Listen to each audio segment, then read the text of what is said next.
27 negara maju bersatu desak Jokowi, bukan keran ekspor nikel. Hati-hati. Dulu zaman VOC, zaman company, itu ada yang namanya kerja paksa. Ada yang namanya tanam paksa. Zaman modern ini muncul lagi ekspor paksa. Ekspor paksa. Kita dipaksa untuk ekspor. Loh, ini barang kita kok. Ya, sawit ditolak, nikel bertindak. Benua Biru melayangkan gugatan atas larangan ekspor biji nikel yang ditetapkan oleh pemerintah Indonesia dalam Undang-Undang atau Undang-Undang UU Mineral dan juga Batubara atau Minerba. Setelah sebelumnya Uni Eropa menolak komoditas utama ekspor Indonesia, yakni minyak kelapa sawit atau CPO. Lantas seperti apa berkuasanya Indonesia sebagai negara produsen nikel terbesar di dunia sehingga keengganannya untuk mengekspor saja digugat oleh Uni Eropa ini? Saya bahas untuk Anda sore hari ini di Gejolak Biji Nikel RI vs Uni Eropa. Ya, Kementerian Energi dan Sumber Daya Mineral atau SDM menyatakan bahwa sepanjang 2019 Indonesia menjadi produsen biji nikel terbesar di dunia. Dan hal ini memberikan keuntungan bagi negara kita sekaligus realisasi bahwa hilirisasi produk tambang ini penting untuk meningkatkan nilai ekspor komoditas nikel ini.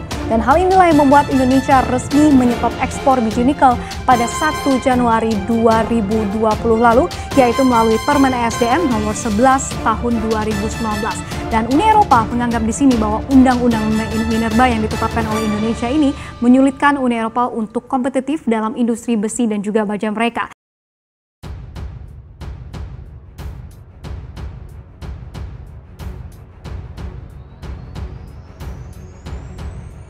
Perjuangan Indonesia untuk program hilirisasi rupanya akan semakin berat. Hal ini lantaran 27 negara maju telah bergabung untuk mendesak Indonesia menyerahkan nikel kepada Uni Eropa. Perjuangan Jokowi pun dipastikan akan semakin berat. Bergabungnya 27 negara ini tentu akan kembali menguji Indonesia dalam keteguhannya untuk menjalankan program hilirisasi. Presiden Joko Widodo pun sangat sadar bahwa programnya ini akan membuat banyak sekali negara maju tak senang, bahkan bisa benci dengan negara Indonesia. Seperti yang kita ketahui bersama, seperti sendiri sudah puluhan tahun menjadi negara produsen bahan-bahan mentah. Namun di era kepemimpinan Presiden Jokowi diterapkan kebijakan baru, yakni kebijakan pelarangan ekspor bahan mentah. Jokowi berambisi menjadi salah satu produsen atau pemain utama bahan-bahan tambang yang diolah menjadi bahan jadi. Dalam beberapa tahun ke depan, nikel akan menjadi emas baru bagi dunia, di mana nikel akan jadi komponen utama untuk pembuatan EV baterai. EV baterai sendiri merupakan komponen utama dalam pembuatan mobil listrik. Saat ini banyak negara di dunia berlomba-lomba untuk beralih dari energi fosil ke energi yang terbarukan, yaitu energi listrik. Dan energi listrik akan sangat membutuhkan nikel. Uni Eropa sebenarnya ketakutan tidak bisa mendapatkan akses terhadap nikel. Seperti yang kita ketahui, nikel Indonesia merupakan salah satu nikel terbaik dunia yang memiliki kuantitas mumpuni, sehingga banyak sekali negara-negara maju yang ingin menjatuhkan Indonesia. Negara-negara maju tersebut berharap agar Indonesia gagal dalam program hilirisasinya, sehingga Indonesia akan kembali dikuasai dan didominasi oleh bangsa asing seperti era presiden-presiden sebelumnya. Pemerintah Indonesia tetap melakukan beberapa batasan terkait penjualan nikel tersebut. Bahkan Presiden Joko Widodo dalam sebuah pernyataan menetapkan larangan ekspor bagi biji nikel. Karena seperti yang kita ketahui bahwa biji nikel tersebut sangatlah berharga. Tentunya sangat disayangkan ketika kita mengekspor biji nikel hanya dalam bentuk mentah saja. Maka dari itu Presiden Jokowi membangun beberapa smelter nikel di tanah air. Tujuannya tak lain untuk meningkatkan ekonomi Indonesia dan memiliki daya saing dengan negara-negara lainnya. Larangan ekspor biji nikel hingga saat ini masih menjadi perdebatan di WTO.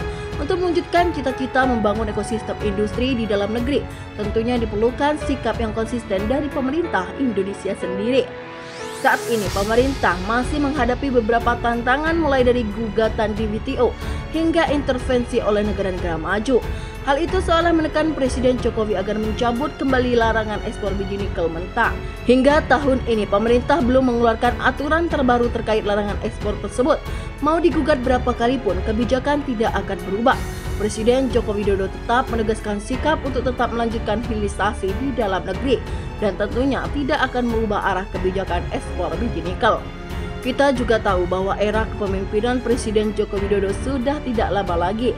Tentu seluruh aturan pemerintahan saat ini bisa saja dirubah, dirombak atau bahkan tidak digunakan sama sekali oleh pemerintah yang baru. Salah satu kemungkinan terburuknya adalah di stopnya program hilirisasi dan dibukanya kembali keran ekspor Indonesia. Tentu hal ini akan sangat menyakitkan bagi rakyat Indonesia yang sudah bercita-cita menjadi negara maju.